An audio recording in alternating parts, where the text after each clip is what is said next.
अस्सलाम वालेकुम। शराय दस्तूर से मैं हूं अब्दुल क़य्यूम सिद्दीकी और आप हैं AQS के साथ। बिगल बज गया है और अब सुप्रीम बारी है हाई कोर्ट्स में एडिशनल जजेस की तैनाती के बाद सुप्रीम कोर्ट ऑफ पाकिस्तान में 8 जजेस की खाली असामियों के ऊपर तकर्रियों की।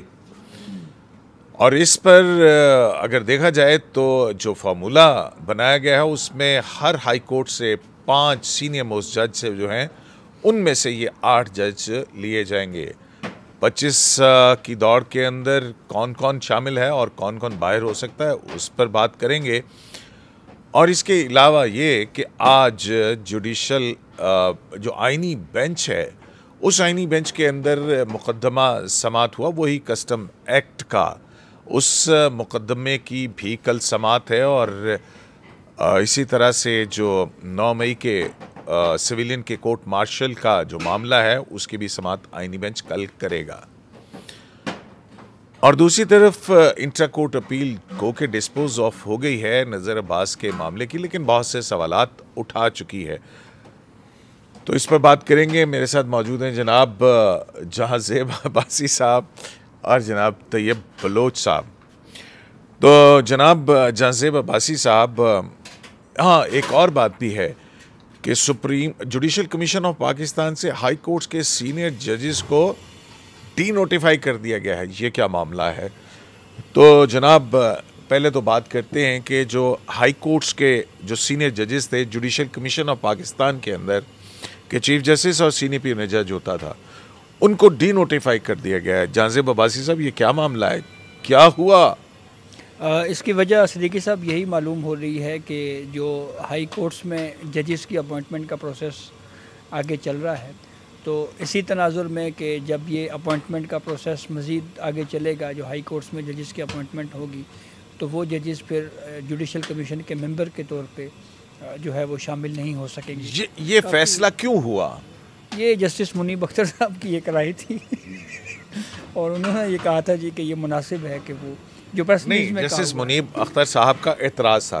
अब हुआ ये था कि बलूचिस्तान हाई कोर्ट की जजेस के एडिशनल जजेस का जब मामला था, मेरे ज़राए के मुताबिक, और जो सुप्रीम कोर्ट ऑफ पाकिस्तान की प्रेस रिलीज़ आई है उसमें, लेकिन उसमें कुछ एडिशनल मालूमात ये हैं कि बलूचिस्तान हाई कोर्ट के एडिशनल जजेस का जब ये मामला था तो जस्टिस मुनीब अख्तर उन्होंने एक बड़ा कानूनी और आइनी नुक्ता निकाला 26वीं आइनी तरमीम के तनाजुर के अंदर, और उन्होंने कहा कि 175 सब क्लॉज 5 और जो तरमीमी एक्ट का सेक्शन का आर्टिकल 1 है उसका सब सेक्शन 2 और जो प्रोवाइजोज हैं उनको मिला के अगर पढ़ें तो फिर उसके बाद जो जुडिशल कमीशन में सीनियर पीएम जज नहीं हो सकता, सिर्फ वो जज हो सकता है जिसको जुडिशल कमीशन ऑफ पाकिस्तान ने हाई कोर्ट के अंदर आइनी बेंच का सरबराह मुकर्रर किया हो।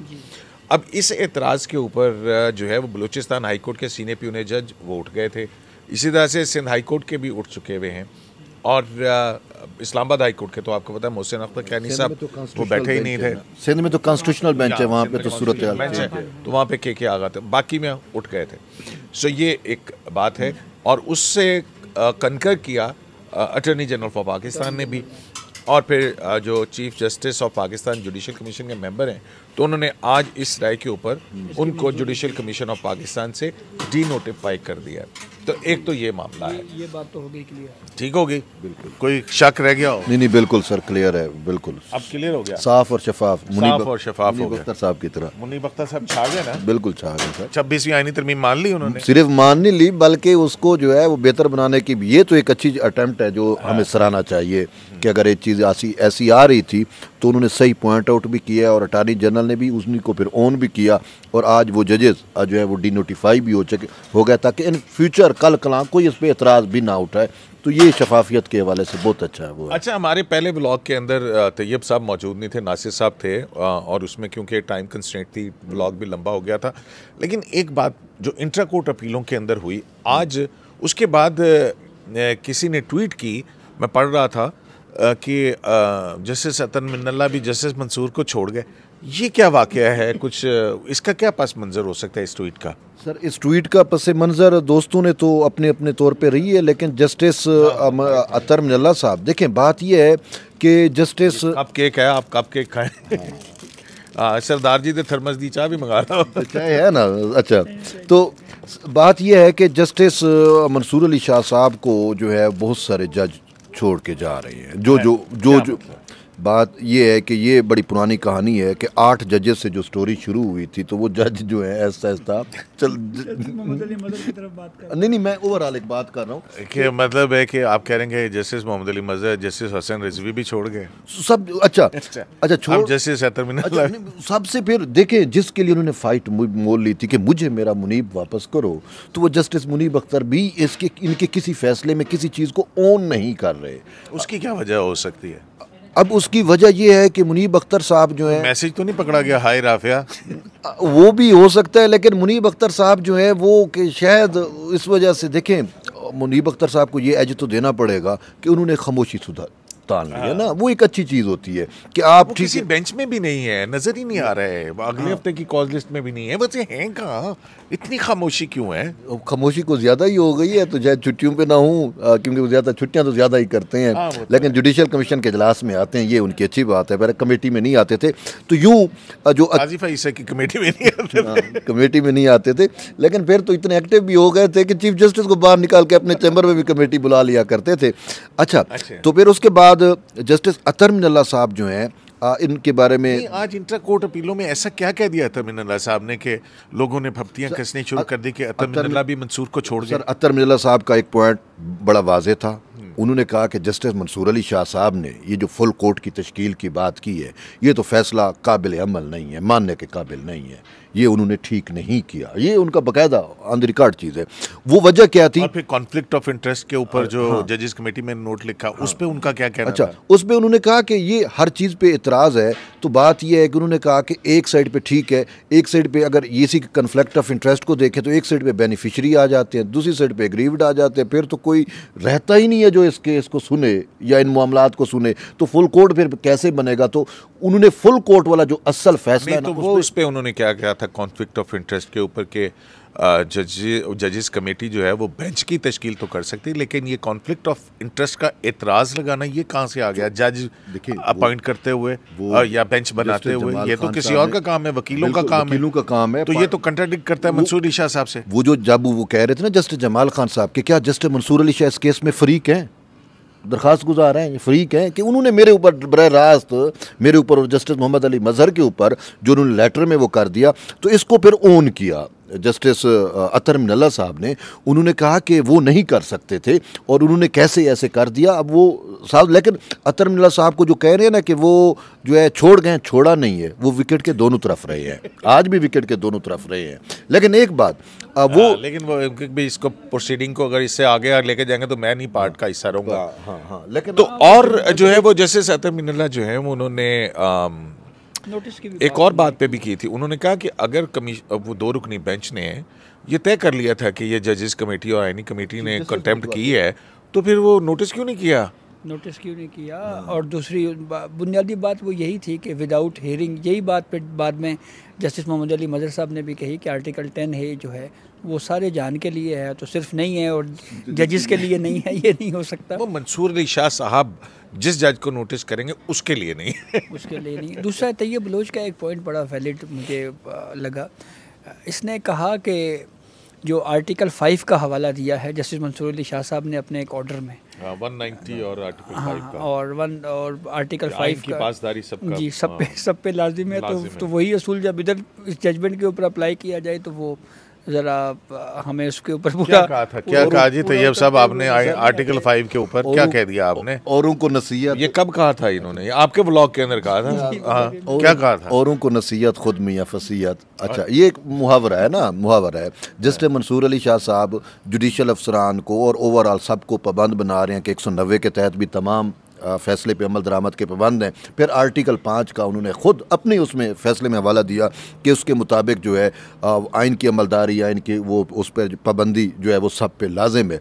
तो बात बिल्कुल मंसूर अली शाह साहब ने ठीक की है। तो क्या ये असूल जो है वो जस्टिस मंसूर अली शाह साहब पे अपने ऊपर इतलाक नहीं होता?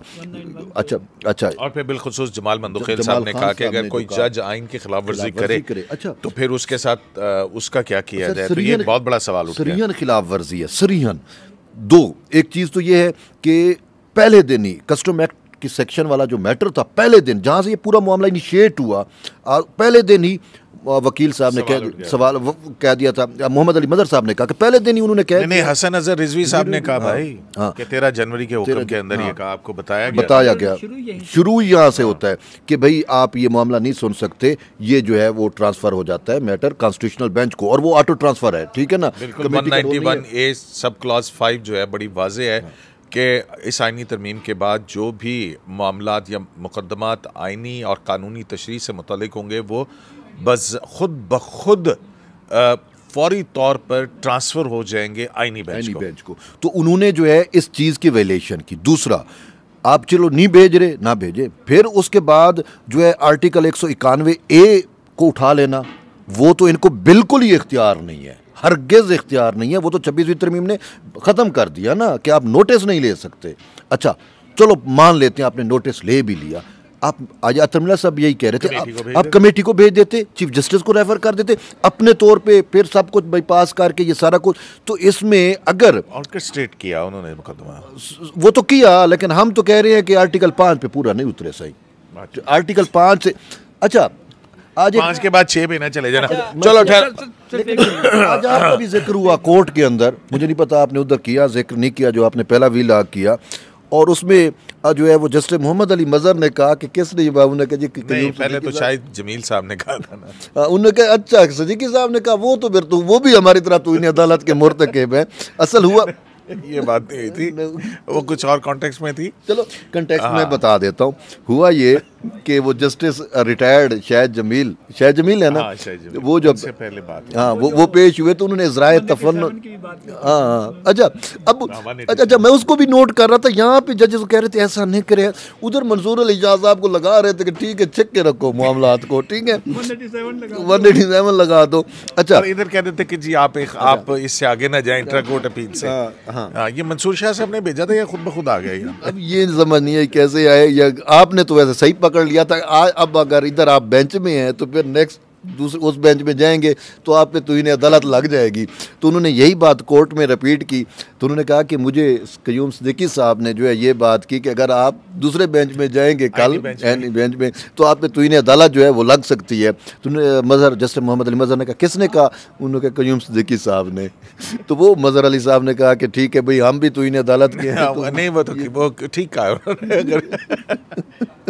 हाँ बात तो ये अगर वो जुडिशल ऑर्डर है और आप उधर जाएंगे क्योंकि उन्होंने कहा मुकदमा मेरे पास लगाओ तो फिर तो जुडिशल ऑर्डर है, फिर आप पे तो इन्हें अदालत हो सकती है, बात तो ठीक है। अच्छा तो दूसरी तरफ चलते हैं। अब अपना 5 जज अगर तमाम 5 हाई कोर्ट से लिए जाएं तो 25 जज बनते हैं। तो सिंध हाई कोर्ट आप बड़ी मेहनत कर रहे थे, आपने बड़ी वेबसाइट निकाली, जजों के नाम निकाले मेहनत पे। तो वो क्या है, अगर इस्लामाबाद हाई कोर्ट जो है उसमें कौन से 5 जज हैं जो सुप्रीम कोर्ट का जज बनने की दौड़ में शामिल हो सकते हैं? इस्लामाबाद हाई कोर्ट के लिए चीफ जस्टिस आमिर फ़ारूक, फिर उसके बाद हैं जस्टिस गुल हसन औरंगज़ेब, फिर जस्टिस तारिक जहांगीरी साहब, जस्टिस बाबर सत्तार साहब और मोहसिन अख्तर कियानी साहब। वो 6 वाले हैं ना, 6 वाला खाता यार, ये 6 वाला खाता अतर मिनल्ला साहब हर बार इसका जिक्र करते हैं, उन्हीं के कहने पर तो नहीं लिखा। अच्छा वो जब इस्लामाबाद हाई कोर्ट में होते थे तो उनके पास एक तस्वीर होती थी, तो वो यूं करके लाते थे और कहते ये देखें मेरे साथ, जैसे मंसूर अली शाह और अपनी तस्वीर वो गाड़ी वाली, देखो हमारे फ्लैट बना दिए वहाँ पर, तो वहाँ पे तस्वीर थी और यहाँ पे खत आ गया। तो इस्लामाबाद हाई कोर्ट के तो ये 5 जजेस हैं। अच्छा 5 जज साहब हाई कोर्ट के अंदर। तो अपना तैयब साहब, ये जो लाहौर हाई कोर्ट में कौन कौन से 5 जज बनते हैं? सर लाहौर हाई कोर्ट में जो है वो जो चीफ जस्टिस हैं मौजूदा आलिया नीलम साहबा, जस्टिस शुजात अली खान साहब हैं, और जस्टिस अली बाकर नजफी साहब हैं, जस्टिस आबिद अजीज़ शेख हैं, और जस्टिस सदाकत अली खान हैं।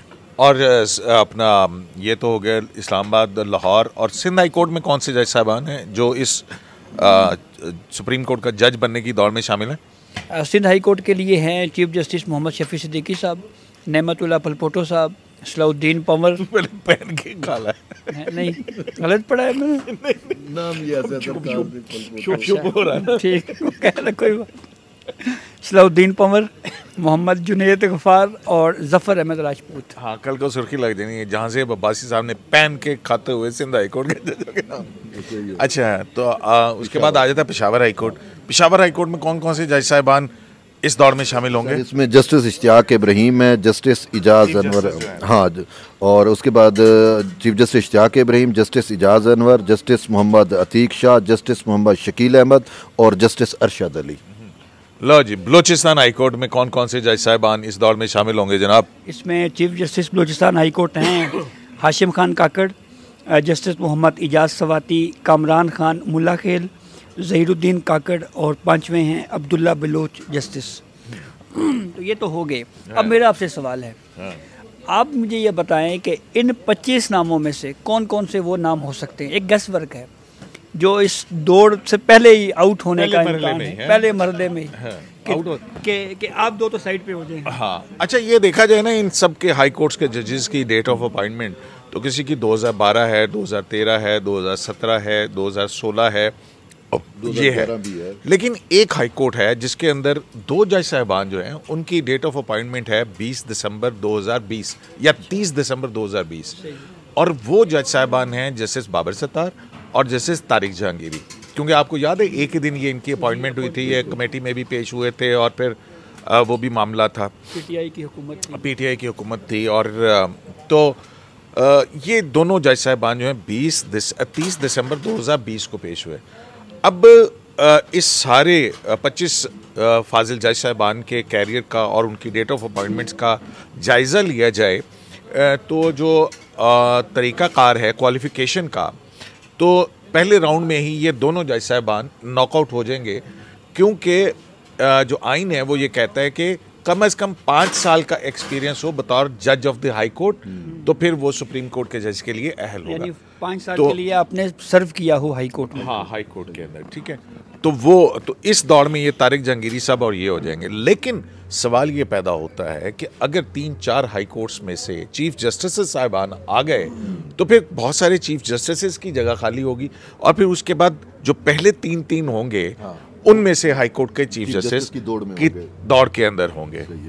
बिल्कुल ऐसा ही है। इस्लामाबाद में आपको कौन लगता है? सर, इस्लामाबाद का मामला बड़ा कन्फ्यूजन का है। मैं ये ऐसी गुत्थी है, सुलझ नहीं रही, बहुत सारी चीज़ें ऐसी हैं इसमें। अब क्योंकि देखिए, तुसी पैन केक खाओ क्योंकि इस्लामाबाद में एक तो जजेस की तादाद ऐसा उस तरतीब के साथ नहीं है। नहीं, क्या ये कप केक है? पैन केक यार क्या होता है, मुझे ये भी नहीं पता। अच्छा, दूसरा ये है कि अभी भी जजेस की असामियाँ खाली हैं। आपको पता है कि 4 की था कि 4 सुप्रीम कोर्ट में तो अब तो 34 कर दिए ना।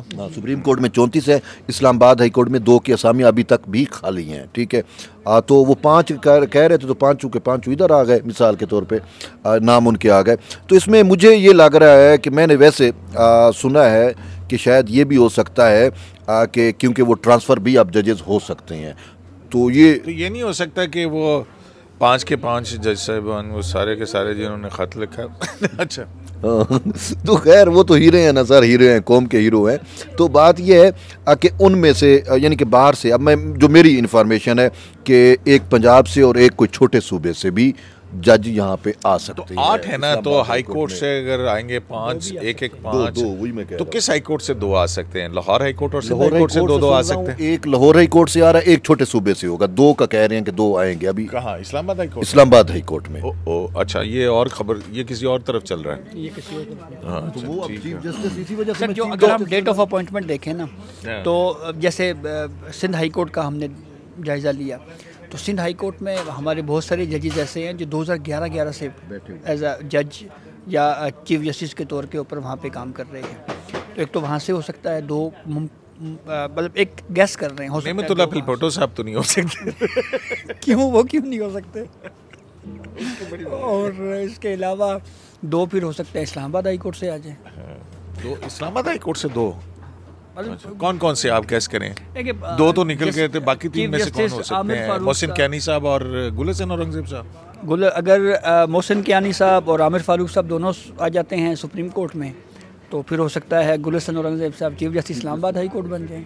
ये भी तो मुमकिन है। हाँ, ये भी हो सकता है। नहीं, अगर वो वैसे अपना कियानी साहब उधर भी रहे तो भी कोई और भी तो बन सकता है चीफ जस्टिस। वो तो फिर बाहर से आना पड़ेगा। वो तो फिर बाहर से वो अभी जुडिशल कमीशन नहीं, आप काइट फ्लाइंग ना करें, गुडिया ना उड़ाओ, ठीक हो गया। अच्छा जी, तो कल ये इंट्रा कोर्ट अपील, ये वो मुकदमा है यार, ये जो 837K civil appeal for leave to appeal, ठीक है ना। इस मुकदमे ने बड़ा काम खराब किया हुआ यार। डायरेक्ट सर कहे ना, अब आवाम को नहीं पता, उनको कहें कस्टम सेक्शन 221 से। अब ये देखें, ये मुकदमा 3 जगह लगा हुआ था। इंटर कोर्ट अपील के अंदर भी अपना शाह साहब भी उस पर फैसला दे रहे थे, और जमाल मंदोखेल साहब के पास भी, और आईनी बेंच के पास भी। अब ये 2 तो आज हो गए, ठीक है। अब पता नहीं जमाल मंदोखेल साहब आगे कहाँ तक जाते हैं। और शाह जी भी कह रहे हैं कि मुझे मेरा मुकदमा वापस करो, और शाह जी कह रहे हैं मेरा मुकदमा मुझे वापस करो, पहले इरफान वापस करो, मुनीर वापस करो, मेरा मुकदमा वापस करो। अब कल आईनी बेंच के अंदर ये लगा हुआ, बिल्कुल क्या हो सकता है सर। देखें, ये मैटर ही कॉन्स्टिट्यूशनल मैटर था, सबसे अहम चीज़ है। और जस्ट नहीं, उसमें क्या देखेगी, क्योंकि वो कहेंगे ना कि कोई तो कोई बताएगा कि जी वो उसमें बहुत कुछ देखा जाए। ये मुकदमा उन्होंने कहा हमारे पास 2 जुडिशियल ऑर्डर है, ये ना हो कि आईनी बेंच को कंटेम्प्ट दा नोटिस आ जाए। अच्छा खैर है, वो कंटेम्प्ट करते रहेंगे तो करते रहे। ऑलरेडी चीफ जस्टिस, देखें चीफ जस्टिस को उन्होंने नहीं बख्शा अपना कमेटी 5 जजेस को, ठीक है ना। अब अमीनुद्दीन खान साहब जो एनी सरबराह है वो भी तो कंटेम्प्ट में आ गए, जस्टिस मोहम्मद अली मजहर भी आ गए, जस्टिस जमाल खान भी आ गए, बाकी बचते कौन है? वो जस्टिस आयशा वगैरह और वही बात जाती है, बाकी तो तकरीबन इन्होंने कोशिश की।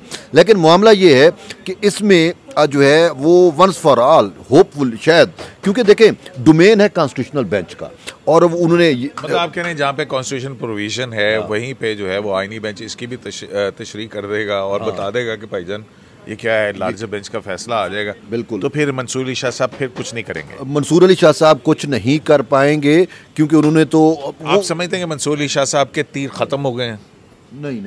देखें, ये सवाल वो जो पहले उठा रहे थे कि हमारा जुडिशल ऑर्डर है और जुडिशल ऑर्डर के बावजूद आपने केस क्यों लिया, तो ये जो भी आज फैसला दिया है ये भी तो एक जुडिशल ऑर्डर ही है ना।